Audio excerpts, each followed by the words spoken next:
میں نے ہمیشہ پاکستان کی خدمت کی ہے اور پاکستان کے لیے سیاست میں آیا تھا۔ 9 مئی کے جو واقعات ہیں اس کی میں پہلے مذمت کر چکا ہوں اور دوبارہ مذمت کرتا ہوں۔ پاکستان افواج ہمارا فخر ہے اور ان کی وجہ سے ہم سکون سے سوتے ہیں، کیونکہ وہ ہمارے سرحدوں کی حفاظت کرتے ہیں۔ جو ہوا بڑا غلط ہوا اور سب کو کیفر کردار تک لانا ضروری ہے، چاہے اس میں جو بھی ملوث ہو۔ کافی سوچ بچار کے بعد میں نے یہ آج فیصلہ کیا ہے۔ مشکل فیصلہ تھا، آسان فیصلہ نہیں تھا۔ میں نے یہ فیصلہ کیا ہے کہ میں سیاست چھوڑ دوں گا۔ جب میں سیاست چھوڑ دوں گا تو پھر تحریک انصاف میں بھی جو میرا عہدہ ہے سندھ کی صدارت کا، کور کمیٹی کے ممبر کا یا MNA کا، سب سے میں استعفیٰ دیتا ہوں۔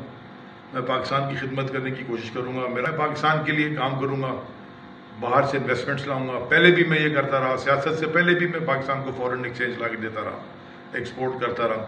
میں دوبارہ وہی کام کرنا چاہتا ہوں۔ سیاست کو میں خیر آباد کہتا ہوں۔ پاک فوج زندہ باد، پاکستان زندہ باد۔